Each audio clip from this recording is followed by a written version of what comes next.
Vamos a estar hablando acerca de la tercera carta de Jesucristo a su iglesia.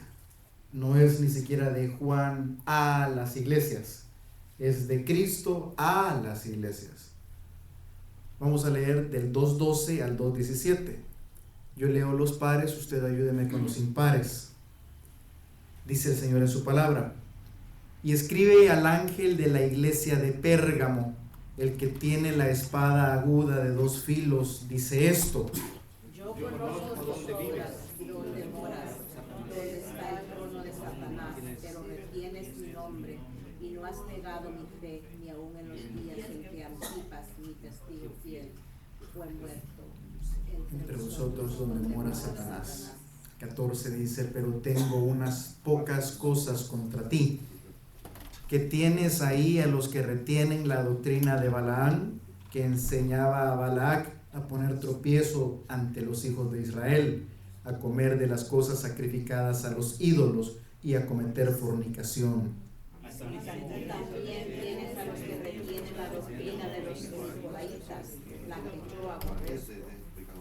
Por tanto, arrepiéntete, pues si no, vendré a ti pronto y pelearé contra ellos con la espada de mi boca. El que tiene oídos, oiga lo que el Espíritu dice a las iglesias.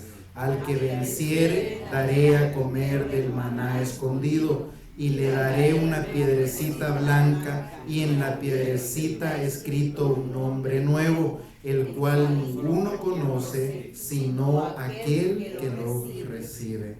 Bendito Señor y Padre, en esta hora te pedimos, Señor, que podamos seguir escudriñando un poco más, Padre, el libro de Apocalipsis, el libro de la última revelación o la revelación final de nuestro Señor Jesucristo para su iglesia.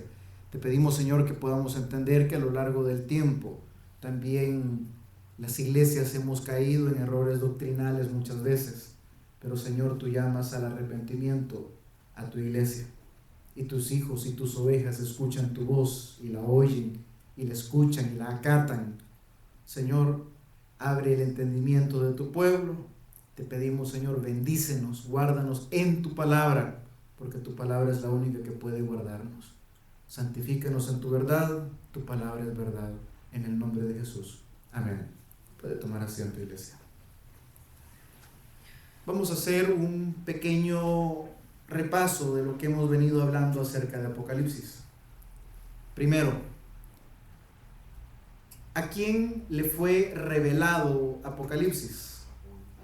A Juan, el apóstol que escribió el Evangelio de Juan, Primera de Juan, Segunda de Juan, Tercera de Juan, uno de los discípulos de Jesús, aquel que era llamado el discípulo amado, correcto, aquel que dice la Escritura que estuvo recostado cerca del pecho del Señor. ¿Dónde estaba Juan cuando se le revela el Apocalipsis? En la isla de Patmos. Juan estaba prácticamente desterrado a causa del Evangelio de Jesucristo. Por ser un testigo más del Evangelio de Cristo, por ser, muchos dicen que ya era el último de los apóstoles vivos, lo destierran hacia una isla que, créanme, no era Hawái, era como las Islas Marías, era una isla prisión. Y Juan se cree que tenía aproximadamente cerca de 90 años para aquel tiempo. ¿Qué hace un anciano de 90 años preso en una isla, desterrado por causa del Evangelio? ¿Qué hace un ancianito en las últimas etapas de su vida, en los últimos años de su vida, pudiendo haber estado tal vez en una casita cómoda, pero por causa del Evangelio de Jesucristo, muchas veces somos llamados a perder comodidades en esta vida para ganar recompensas eternas? Hablábamos también que el mensaje principal del Nuevo Testamento es el mensaje de la cruz, el mensaje en el cual nosotros vemos al Cordero de Dios sacrificado por nuestros pecados, ofrecido en la cruz para perdón de nuestros pecados a través de su sangre. Pero que el mensaje principal de Apocalipsis ya no es la cruz, y de hecho la cruz ni siquiera se menciona en el libro de Apocalipsis. El mensaje principal del libro de Apocalipsis es que el que estuvo crucificado, el que murió, resucitó y ahora está sentado a la diestra del Padre. El que vino, y lo hemos dicho en la mañana, el que vino como siervo regresa como rey. El que vino como cordero de Dios regresa como el león de la tribu de Judá. El que vino a servir regresa para que toda la creación y todo pueblo, toda lengua y toda nación le adoren, le sirvan. El mensaje de Apocalipsis, en la última revelación o la revelación final de Cristo para su iglesia, Cristo les quiere borrar de la mente lo que muchos de nosotros, y en la iglesia tradicional lo tuvimos por años, el famoso crucifijo. Un Cristo crucificado, un Cristo endeble, un Cristo derrotado. Y Jesús en su última revelación quiere borrar completamente esa imagen. Y Él se revela a Juan y le dice: Juan, quiero que le escribas a la iglesia como me vistes, resucitado, con ojos de fuego, con pies brillantes como el bronce bruñido, que veas, que le digas a mi pueblo que mis cabellos son blancos, que veas, que le digas a mi pueblo que ando en túnicas blancas. Quiero que le enseñes a mi pueblo que yo soy el alfa y el omega, el principio y el fin, el que estuve muerto, el que era, el que es y el que ha de venir, el Todopoderoso. Y Juan empieza a escribirle a las iglesias. Pastor, ¿por qué 7 iglesias? El número 7 dijimos que es una representación de la plenitud. 7 puede ser entendido no solo como las 7 iglesias locales, sino que también que ahí encierra la plenitud de toda la iglesia, no solo local, sino universal. ¿Habían más iglesias en aquel tiempo? Claro que las habían. Estaba la iglesia en Jerusalén, estaba la iglesia de Corintios, estaban las iglesias de Galacia, estaban cantidad, la de Colosas. Pastor, ¿por qué Jesús le escribe directamente a estas 7 iglesias? Número 1, porque Jesús, aquel que está vivo, aquel que ha resucitado, y lo veíamos hace como 2 domingos atrás, es el que se pasea por en medio de los candeleros. Y los candeleros vimos que era una representación de la iglesia. Jesús es el que tiene en su mano las 7 estrellas. Y dijimos que las 7 estrellas son los líderes o los pastores en las iglesias. Cuando el Señor le dice: escribe al ángel de la iglesia de Sardis, de Pérgamo, de Éfeso, le está escribiendo al líder de la iglesia, al encargado de la iglesia. Y dice que Él es el que sostiene en su mano a los ángeles de la iglesia. Él es el que se pasea por en medio de las iglesias. Él es el que ministra en medio de las iglesias. Él es el que ve las obras adentro de las iglesias. Él es el que ve los problemas adentro de las iglesias. Pastor, pero ¿y ahora que somos más de 7 iglesias? Por eso, 7 es la plenitud. 7 es un número simbólico que refleja la plenitud del todo el conglomerado. Entonces es un número simbólico. Pero aquí hay nombres de Pérgamo, el otro. Sí, pero por eso el número 7. O sea, ¿por qué no pudieron haber sido 8? ¿Por qué no 4? El número 7 es un número simbólico que refleja siempre la plenitud, completo. Por eso 7 días.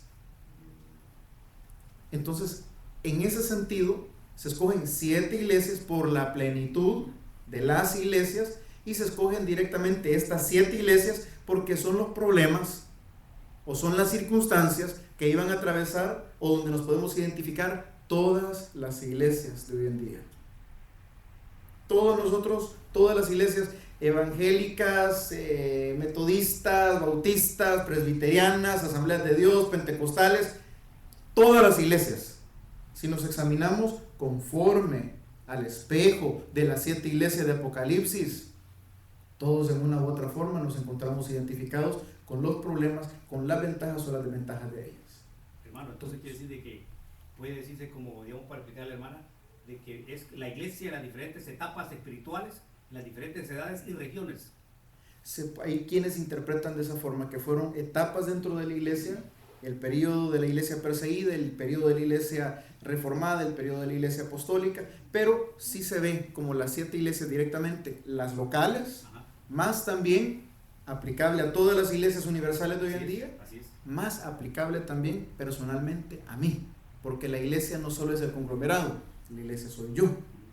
Entonces yo puedo identificarme en cualquiera también de estas. No solo la congregación, Así es. sino también yo. Veíamos también, aparece por ahí que el Señor empieza a hablarle a cada una de las iglesias. La primera iglesia es la de Éfeso. ¿Cuál fue el reclamo a la iglesia de Éfeso? Que había dejado su primer amor. Decíamos, hay dos formas de ver que ha dejado su primer amor. La número uno es que se les enfrió el amor para con Dios, cosa que tal vez es un poquito difícil. ¿Por qué? Lea conmigo el 2:3, Apocalipsis 2:3.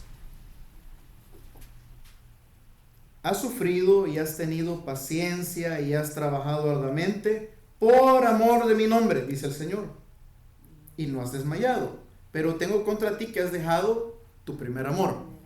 Hay dos formas como se interpreta, lo decíamos cuando estudiábamos esta carta. La primera de ellas es que se les enfrió el amor para con Dios, pero el versículo anterior dice que has trabajado arduamente por amor a mi nombre.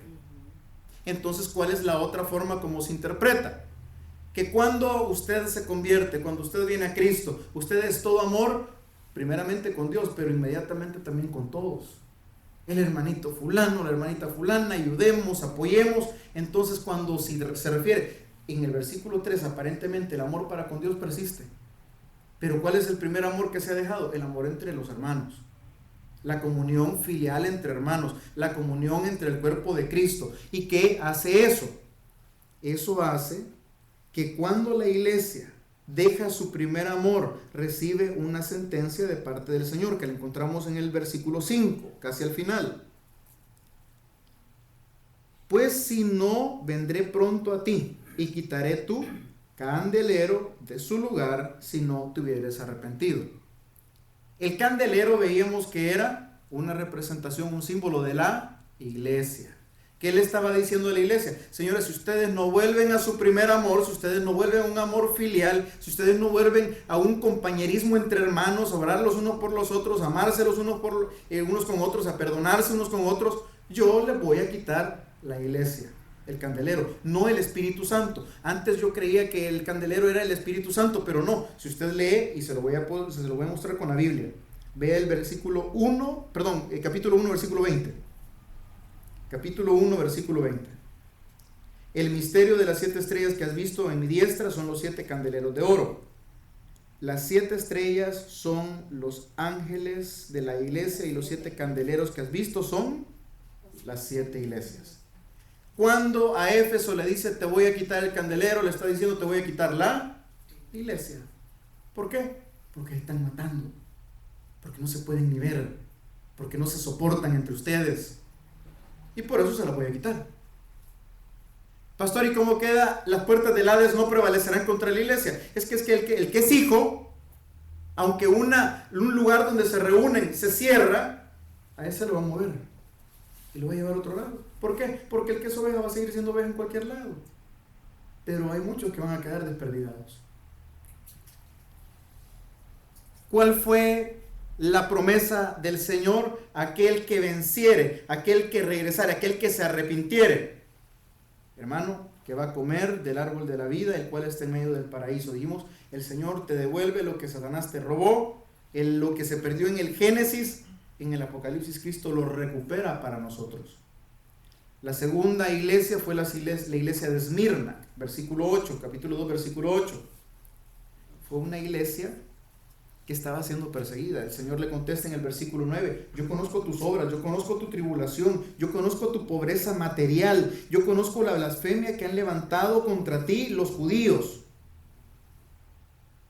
Y les decía la semana pasada, señores, esta iglesia no es una iglesia de la cual se predique mucho hoy en día.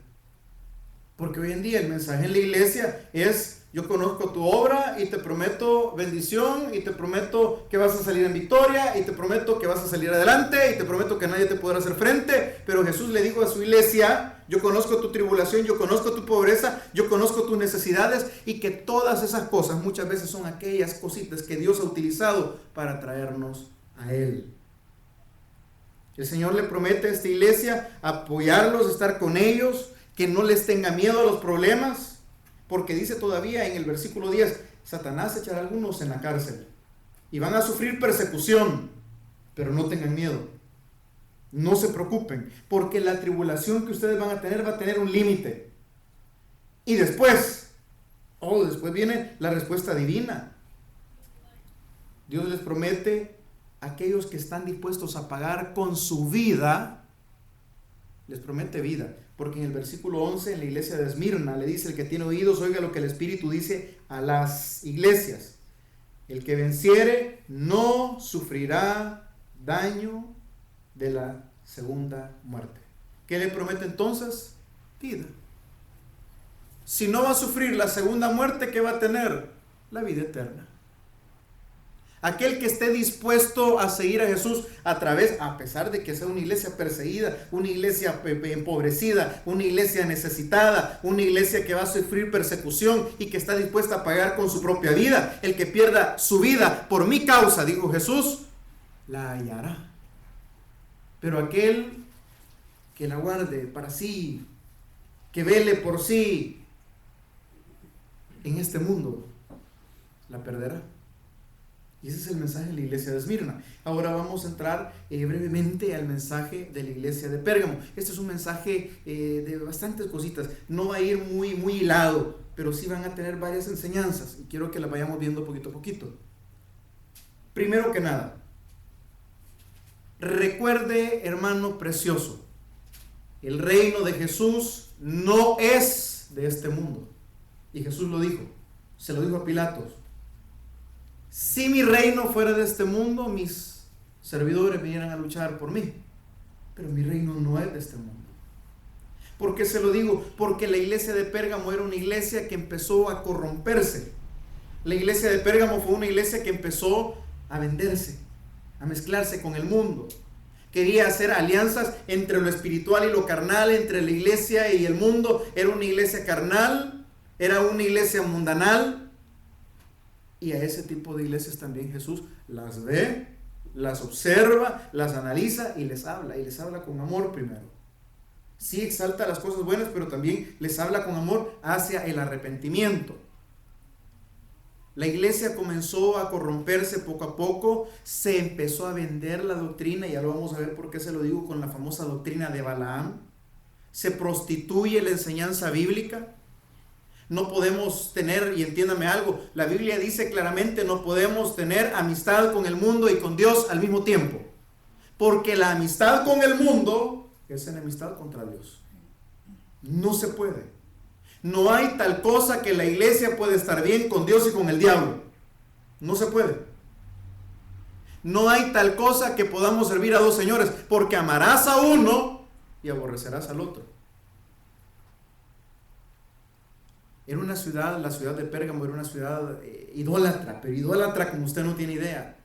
Tenía templos al dios Zeus, que era la máxima deidad de los griegos. Tenía el templo al dios Esculapio. Esculapio es el famoso símbolo de los médicos. De los médicos, la serpiente enrollada con alas. Ahí estaba. ¿Y sabe qué? Dicen que hacían milagros. ¿Y sabe qué? Los hermanitos en la iglesia que no recibían respuesta divina, ¿sabe para dónde se iban? Donde Esculapio. Y los pastores calladitos. ¿Por qué? Porque queríamos hacer una mezcolanza entre la iglesia y el mundo. Queríamos tener el favor del mundo y el favor de la iglesia. Queríamos que la gente se sintiera bien. Ahí hay una iglesia que se anuncia en la radio, yo no sé si usted lo ha escuchado, que dice: venga, esta es una iglesia para todas las religiones. Vaya. O sea que podemos ser mahometanos, podemos ser Saibaba, podemos ser Jesús Miranda. Hay una iglesia que se llama la Iglesia Universal. Es la iglesia católica. Católico significa universal. Y también está la Iglesia Universal de los Santos de los Últimos Tiempos. Sí, pero ese es el nombre nada más. Porque son los mismos mormones. La Iglesia Universal de los Santos de los Últimos Tiempos son los mismos mormones. Pero no es posible. No es posible. ¿Qué comunión tienen las tinieblas y la luz? Ninguna. No se puede. Estos movimientos ecuménicos de que pastores con católicos, que con los del allá del Tíbet, que con los Hare Krishna, no se puede, hermano. Pastor, eso suena a intolerancia religiosa. No, eso suena a evangelio puro. Porque Jesús dijo, no hay comunión entre las tinieblas y la luz. No hay. Si usted dice que camina en luz porque Cristo es luz y porque usted tiene a Cristo en su corazón y porque usted es hijo de luz, no puede tener comunión con las tinieblas. No se puede.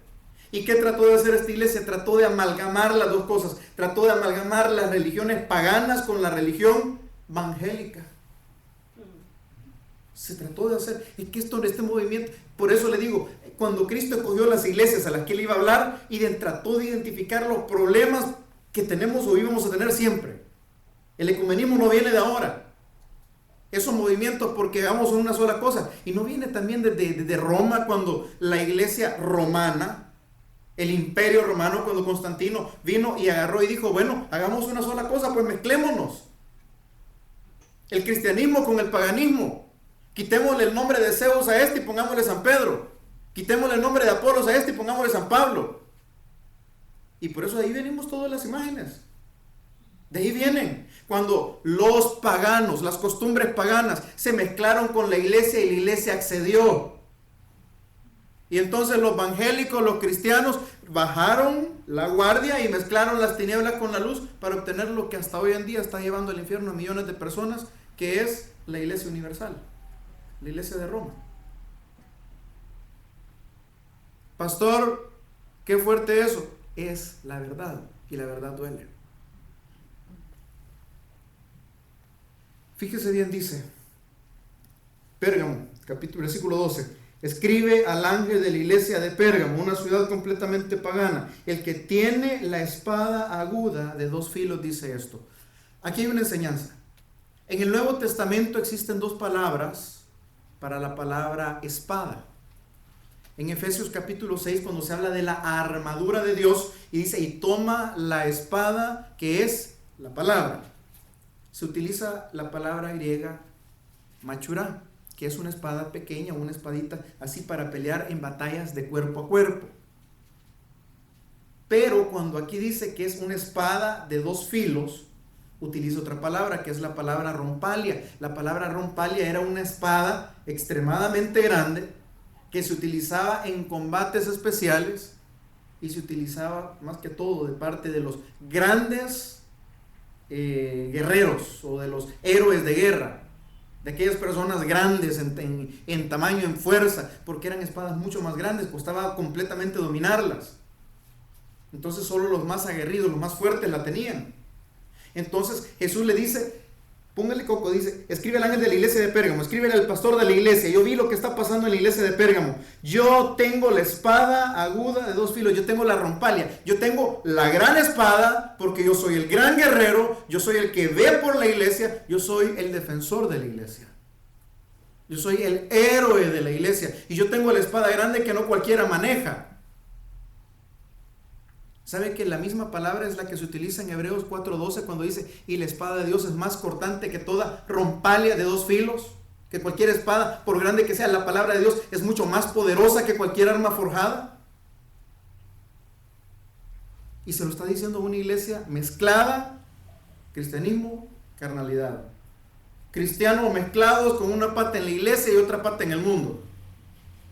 A eso les está diciendo, decirles que yo tengo la rompalia de dos filos y que mi espada es mucho más grande, mucho más fuerte, mucho más pesada, y que yo soy el que la domino, yo soy el que la tengo, yo soy el que voy a juzgar, yo soy el que voy a defender, yo soy con el que te vas a encontrar luchando si sigues por ese mismo camino. Una iglesia mezclada entre el mundo y la iglesia trae juicio divino. Se corrompe la doctrina. Iglesias que se han mezclado con el mundo y han terminado corrompiendo la doctrina como usted no tiene idea. La misma palabra se vuelve contra la iglesia porque, acuérdese, la palabra, la rompalia de Dios es más cortante, la palabra de Dios es más cortante que cualquier rompalia de dos filos, cualquier espada grande de dos filos. Y esa misma palabra con la que Él te defendía es la misma palabra o la misma espada o la misma arma que vas a tener tú y yo en nuestra contra el día que la iglesia empiece a hacer esas mezcolanzas. Y no la iglesia, congregación, usted y yo. Cuando vendemos nuestras convicciones, cuando creemos que sí se puede, cuando creemos que podemos estar con una pata dentro y una pata afuera, Él es el que tiene la espada de 2 filos, la espada más grande, y la misma espada con la que te defendía es la misma espada que te va a apuntar a ti y a mí después. Porque Jesús dijo, señores, la palabra que yo os he hablado es la misma que los va a condenar el día del juicio. La misma espada. Dice también,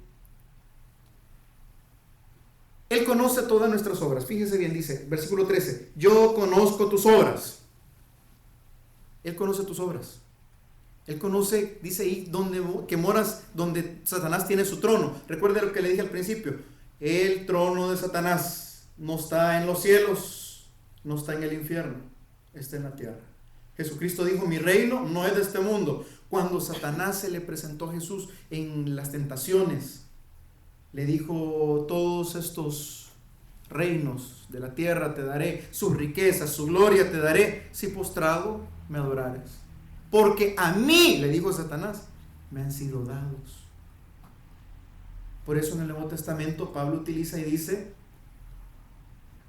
el Dios de este siglo ha cegado el entendimiento para que la luz no resplandezca y no liberte y no deje ver y mantener ciego a mucho pueblo.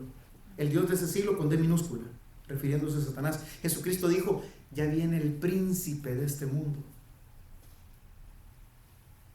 Ahí mora la iglesia. Y por eso es que la iglesia es la institución más atacada, porque mora donde Satanás tiene su trono.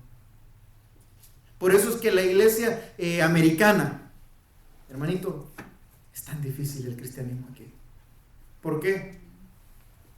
Porque Satanás opera maravillosamente en este país. Habían pastores que decían hace años que Satanás tenía su banco en Nueva York, tenía su casa recreacional en Los Ángeles, en Hollywood, tenía su taller justamente allá por Estudios Universales, Disneylandia, y allí él creaba y allí él hacía, y desde esos lugares expandía todo lo que él quería a todo el mundo. San Francisco es una ciudad donde aquí comenzó la iglesia satánica. ¿Sabía usted? Aquí comenzó. Aquí comenzó el movimiento hippie. Aquí comenzó el movimiento de la liberación homosexual, los derechos gay. Yo sé que tú vives donde mora Satanás. Y a causa de eso, muchas veces van a haber persecuciones para la iglesia. Pero no temas. No te contamines. ¿Por qué? Porque Jesús le está hablando a una iglesia que empezó a contaminarse. Empezó a absorber cosas del mundo para meterlas adentro de la iglesia, a bajar los estándares del cristiano, a bajar los estándares del evangelio, a diluir el mensaje del evangelio para tener paz, tranquilidad. Somos la misma cosa, no se preocupe, sí se puede. En el evangelio no se puede. Hay un artículo muy bonito, algún día lo vamos a compartir aquí. Se llama Todos pueden, tú no puedes. Cuando yo lo leí, yo dije, bueno, ¿y esto qué es? Y es un pastor de años que le está hablando a un pastor que va comenzando y le dice, todos pueden vivir una doble moral, tú no puedes. Todos pueden darle a Dios lo que le sobra, tú no puedes. Todos pueden darle a la iglesia lo que le sobra, tú no puedes. Todos pueden, el cristiano verdadero no puede. Todos los demás pueden, el cristiano verdadero no puede. Dice, váyase conmigo a Mateo 4:8. Mateo 4:8. Darle un poquito de asidero bíblico a lo que estamos diciendo acerca de la persona de Satanás. Mateo 4, del 8 al 9. Otra vez llevó el diablo al monte muy alto y le mostró todos los reinos del mundo y la gloria de ellos y le dijo, todo esto te daré si postrado me adorases. Entonces Jesús le dijo, vete Satanás, porque escrito está, al Señor tu Dios adorarás y a Él solo servirás. El diablo entonces le dejó y aquí vinieron ángeles y le servían. Satanás, como el príncipe de este mundo, como el que tiene su trono donde tú vives, te puede ofrecer muchas cosas y te las puede dar, brother. Pero el diablo, y hay un dicho muy cierto, mal paga al que bien le sirve. Tú te puedes entremezclar con el mundo y el mundo te puede ofrecer grandes cosas, pero todo lo que te he dado te lo va a quitar y te lo va a cobrar con creces. Así paga el diablo. No podemos vivir una vida de mundanalidad y de supuesta espiritualidad al mismo tiempo. Sigue leyendo conmigo. Yo conozco, versículo 13, yo conozco tus obras, sé dónde moras, dónde está el trono de Satanás, pero retienes mi nombre y no has negado mi fe ni aun en los días que Antipas, mi testigo fiel, fue muerto entre vosotros, donde mora Satanás. ¿Quién es Antipas? Enseñanza. La Biblia no habla de quién es Antipas. La Biblia menciona a Antipas. Pastor, ¿cómo podemos saber quién era Antipas? Tenemos que irnos a libros de historia judía, historia universal, donde se relata dentro de la misma historia de la iglesia posibilidades de quién era Antipas. Una de las leyendas más conocidas acerca de Antipas era que era un esclavo. Fíjese bien, en la ciudad de Pérgamo fue la primera ciudad donde se levantó un templo para adorar al emperador. Los emperadores de Roma en aquellos tiempos se consideraban, igual que los faraones, a sí mismos dioses, hijos de los dioses. Entonces, tanto los emperadores solicitaban que toda la gente de su imperio lo adoraran. ¿En qué consistía el culto al emperador? En que usted todos los días, o el último día, desde el primer día de la semana, el famoso día domingo, usted iba delante de la estatua del emperador, puesta en el parque público, en la sala pública del pueblo, y usted quemaba un poquito de incienso delante de la estatua del emperador, hacía una reverencia y usted se iba. Esa era la adoración para el emperador. Pero todos eran llamados a hacerlo. Dicen que una vez el emperador de turno iba por las provincias de Asia, llegó a este pueblo, a Pérgamo, y el emperador estaba en alto, y todo el mundo levantó la mano y le saludó: Ave César, vive para siempre, te adoramos. Pero que el emperador alcanzó a ver que había una persona por allá que no levantó la mano, y llamó a uno de sus guardias y le dijo: anda, averiguame si aquella persona es ciega, es sorda o es muda, o qué le pasa, que yo vi que no levantó la mano. Y el guardia fue y llegó donde este hombre, y era un esclavo, y le dice: ¿cómo te llamas? Y el hombre le dijo: Antipas.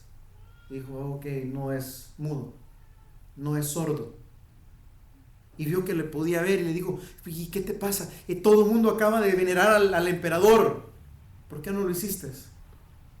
Porque mi único Señor es Cristo Jesús. El hombre, que el guardia lleva a Antipas delante del emperador y le dijo: este hombre no te adoró, oh rey, oh emperador, porque dice que su único Señor se llama Jesús. Y el emperador cuenta la historia, que lo mandó a meter en un pozo con aceite hirviendo. Y la iglesia de Pérgamo supo eso. Y Antipas era parte de la iglesia de Pérgamo. Y Jesús felicita y recuerda y llama la atención a aquellos hombres que por convicciones no se mezclaron, permanecieron fieles hasta la muerte. ¿Cuántos quisiéramos que nuestro nombre apareciera en la Biblia? Nelson Rosales, ¡wow! Y el precio, ser frito en una volada como que es de papas fritas. Ay, sí, eso debe ser lo más terrible. Horroroso. Si una quemadita que se le mande. Eso es horroroso. Pero Jesús se acuerda. Jesús se acuerda de esas personas. No son borradas de su mente. El que se mantiene, el que se conserva, el que no se corrompe, Jesús los tiene en la memoria y lo felicita. Eso es respecto de Antipas. Vamos avanzando un poquito más. Antipas, mi testigo fiel, fue muerto entre vosotros donde mora Satanás, versículo 14. Ahora viene el reclamo directamente a la iglesia. Pero tengo unas pocas cosas contra ti, que tienes ahí a los que retienen la doctrina de Balaam. La iglesia de Pérgamo es una iglesia que enfrentaba problemas doctrinales. La iglesia de Pérgamo era una iglesia que empezaba a tener problemas de doctrina. Igual que hoy en día las iglesias lo que más tenemos es discusiones por doctrinas. ¿Cuál es la doctrina de Balaam? Aquí nos vamos a tomar un tiempito para que usted y yo la aprendamos bien. La historia de Balaam se encuentra en Números capítulo 22 al capítulo 25. Usted lo puede leer en su casa con tiempo. Pero quiero que le quede bien claro qué es la doctrina de Balaam. Busque conmigo segunda de Pedro, ahí cerquita. Segunda de Pedro 2:15.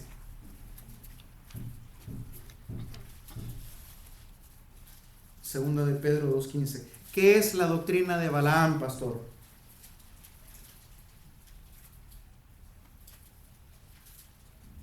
Has dejado el camino recto. Se han extraviado siguiendo el camino de Balaam, hijo de Beor, el cual amó el premio de la maldad. Ok. ¿Quién era Balaam? Yo sé que usted ha de escuchar o se ha de recordar de la burra de Balaam. Sí. Amén. Ok. Balaam era un profeta que tenía la fama de que toda aquella persona que él bendijere iba a ser bendita, y toda aquella persona que maldijere iba a ser maldita. Un rey pagano, un rey idólatra, manda a llamar a Balaam, el famoso rey Balac, manda a llamar al profeta Balaam y le dice: Balaam, hazme un favor, maldecime al pueblo de Israel para que yo vaya y los destruya después, pero quiero que me los maldigas.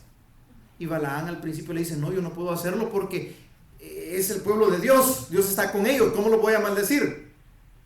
Y le vuelve a mandar otros mensajeros y le dice: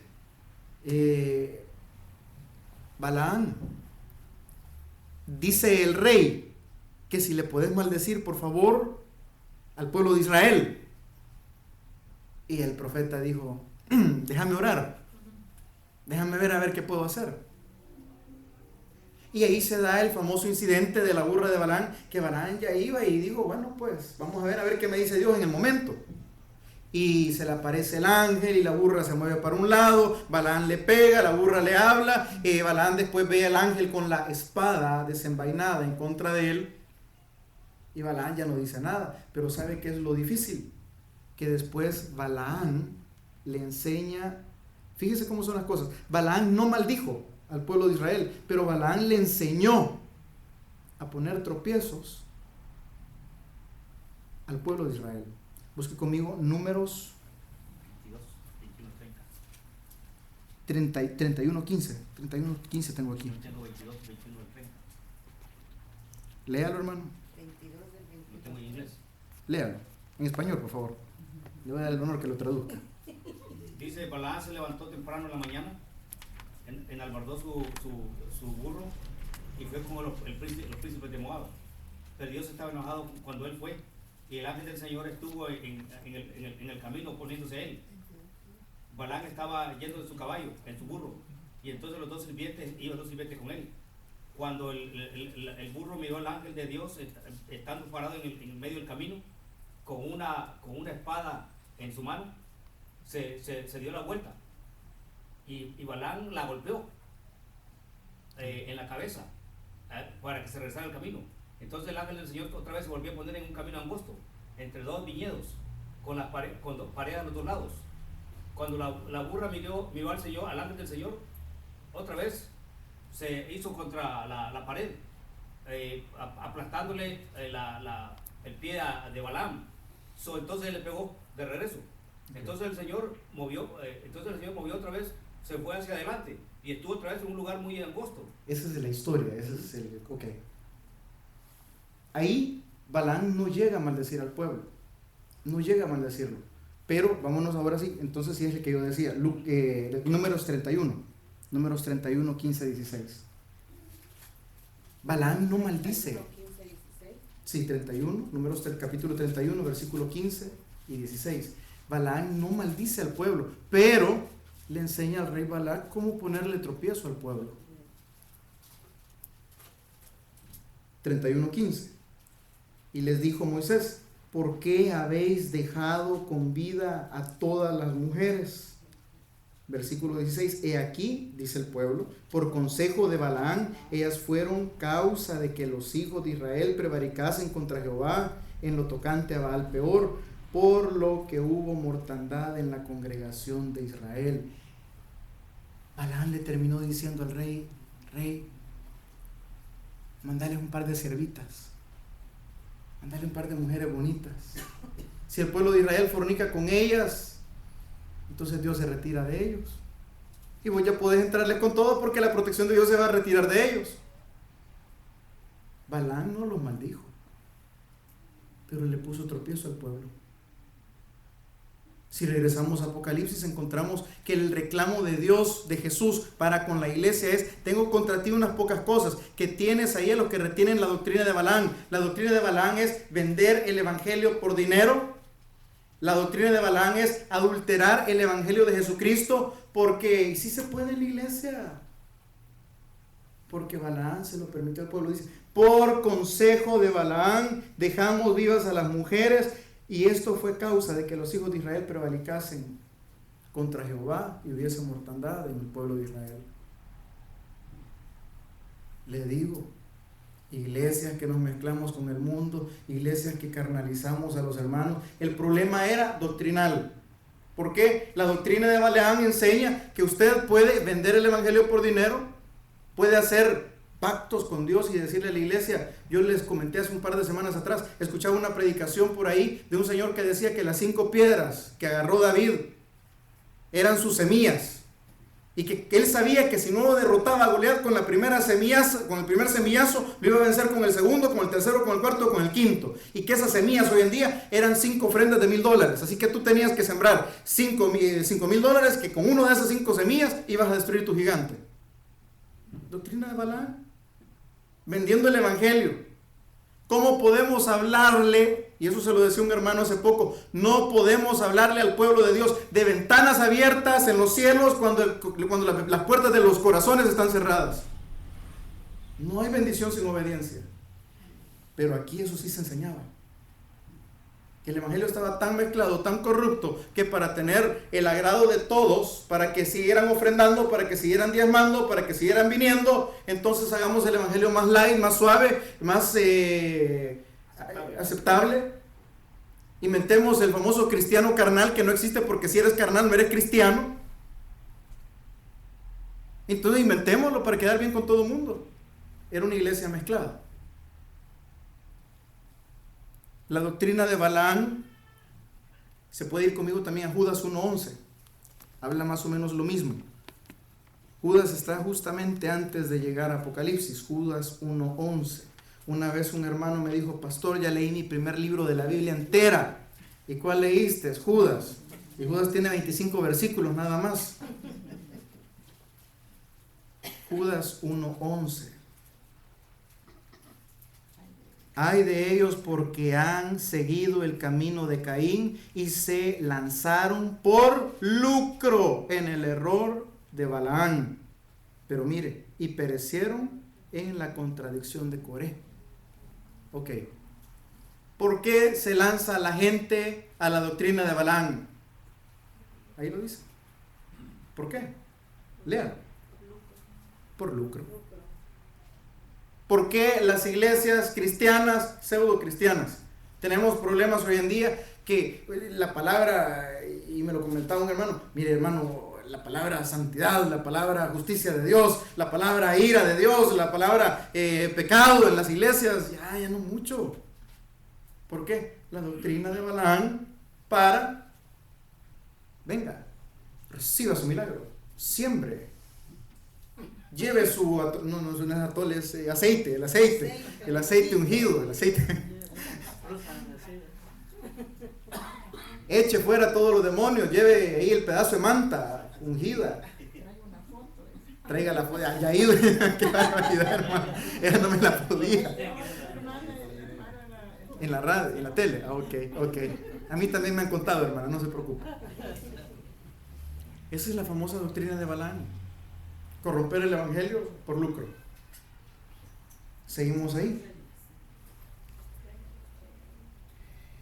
Ahí los que retienen la doctrina de Balaam. Problemas doctrinales, bajamos la doctrina, cambiamos la doctrina por amor al dinero.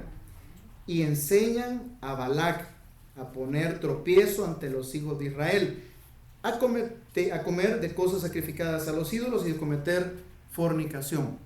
El hecho, lo que le digo, un evangelio donde todo se permite.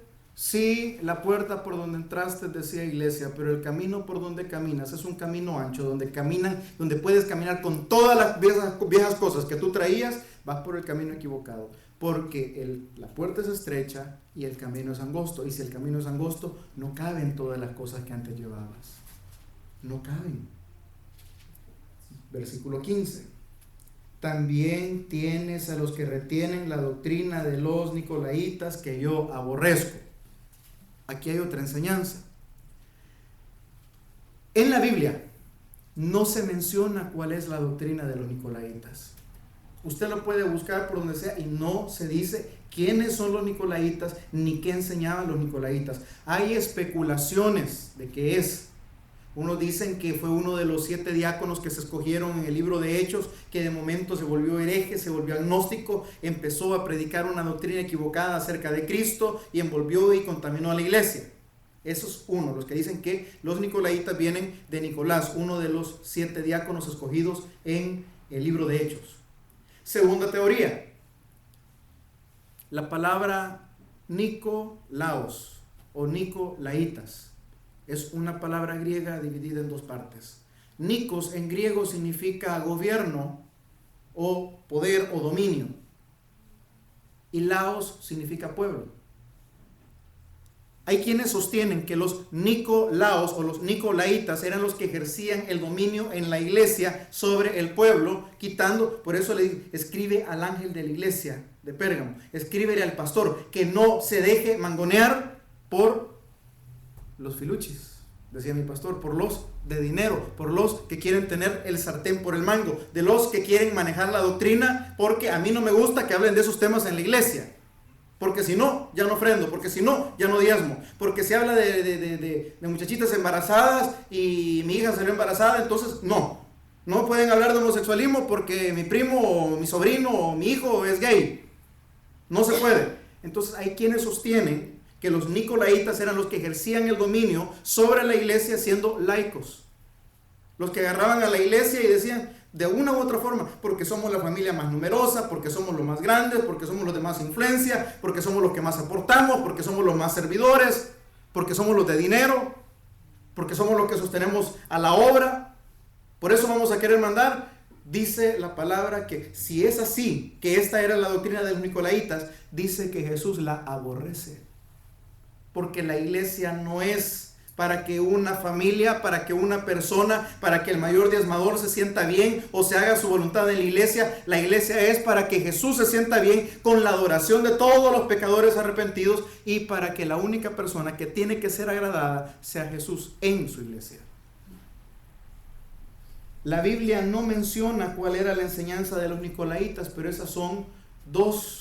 Bueno, hay otra opción más, hay varias, pero otra especulación más es acerca de que los nicolaitas eran grupos que se hacían adentro de las iglesias, grupos sectarios, grupos de que solo nosotros, divisiones internas dentro de la iglesia, y así hay muchas más, pero las más, con un poquito más de apoyo, me atrevo a pensar que son las primeras 2. Dice, sigamos ahí adelantito. Dice que aborreces la doctrina de los nicolaitas, la cual yo también aborrezco. 16. Por tanto, arrepiéntete, pues si no, vendré a ti pronto y pelearé contra ellos con la espada de mi boca, con la rompale, con la espada grande, con la que solo el héroe o el mayor de los fuertes podía manejar. ¿Qué le dice Jesús? Corrígeme los errores doctrinales. Porque una iglesia no puede caminar toda la vida con errores doctrinales de este tipo.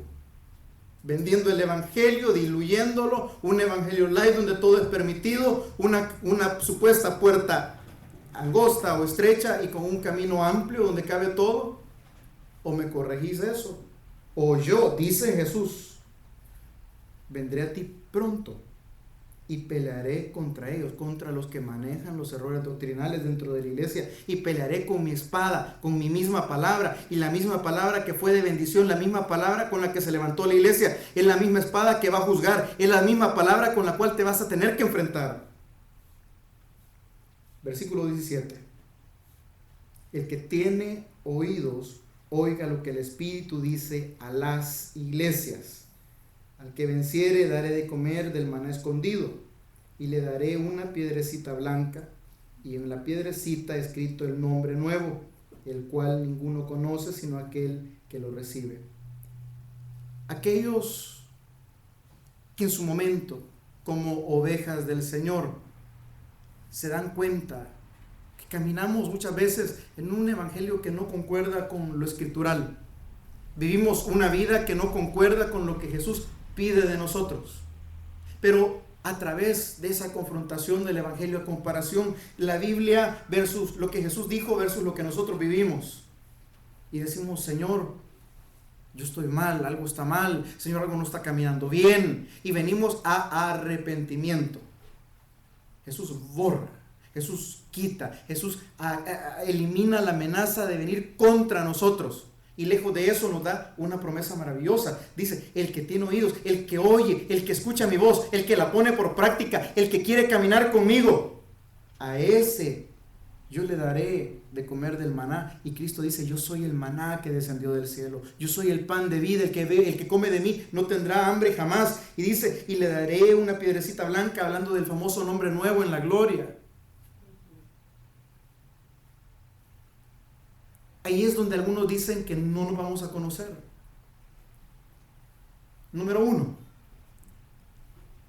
Si usted fallece a la edad de 90 años siendo cristiano, en el tiempo de la resurrección, ¿de qué edad va a resucitar?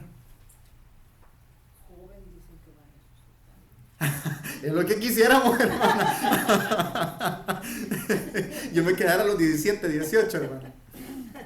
No, yo siempre me he hecho esa pregunta, ¿sabes? Digo yo iré a ver a mi mamá, digo yo, iré a ver a mi esposo, y lo que más me concierne, digo, y si mi esposo no se convierte, digo yo, y si mis hijas no se convierten, y yo lo voy a ver que son lanzados al lado del fuego, ay, eso va a ser más que un castigo para mí, digo yo, Dios mío. Ahí hay dos detallitos. Ajá.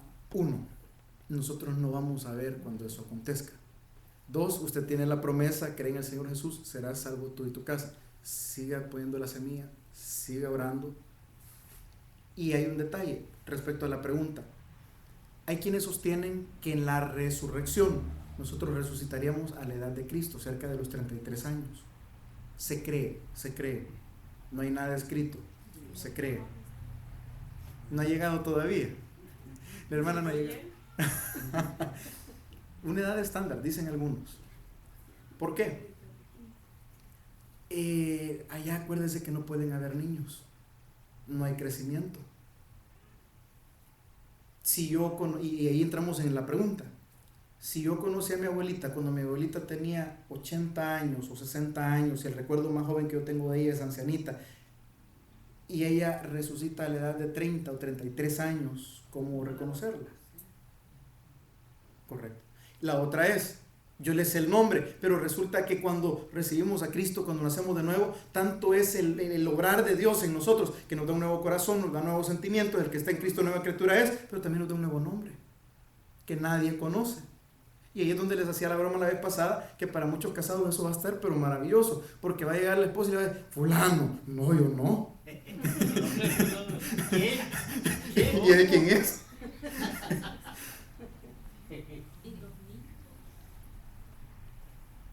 Yo me quedé con la duda en el estudio de esta mañana que dice que Juan ve a los muertos grandes y los muertos pequeños. Yeah. No entendí si los No es en edad, grandes... es en pecado. Eso, pecado. Eso quería yo. Los grandes pecadores y los pequeños pecadores. Yeah. No es porque En edad. digamos, un niño así muere. No. Okay. No, además hay otro detalle. Jesús dijo, de los niños es el reino de los cielos. Sí. Porque mueren en la inocencia, no mueren. Entonces no podrían haber niños. Y ahí entramos, ya con esto cerramos. Y en la piedrecita escrito el nombre nuevo, el cual ninguno conoce sino aquel que lo recibe y también el que lo dio. Entonces la relación en los cielos, así como el juicio del gran trono blanco va a ser personal, la relación en los cielos, quien te va a llamar por tu nombre porque Él te lo ha dado, es Jesús. ¿Por qué? Porque fuiste a una iglesia que, aunque se enfrentó igual que la iglesia de Pérgamo, problemas doctrinales, esto, lo otro, la iglesia perseguida de Esmirna, la iglesia que se estaba desbaratando en Éfeso, pero perseveraste, pero lo amaste, pero lo buscaste. Y así como Antipas, el testigo fiel del que hablamos hace un momentito, que se cree que dijo: Jesús es mi único Señor, y pagó con su vida, y Jesús lo recuerda y lo pone como ejemplo, así también el que cree en Cristo tendrá nueva vida y estará donde Él está. Amén. Oremos. Bendito Señor y Padre, te damos gracias por este pequeño estudio, Señor, que hemos tenido. Gracias, Señor, porque entendemos que siempre hay problemas en las iglesias.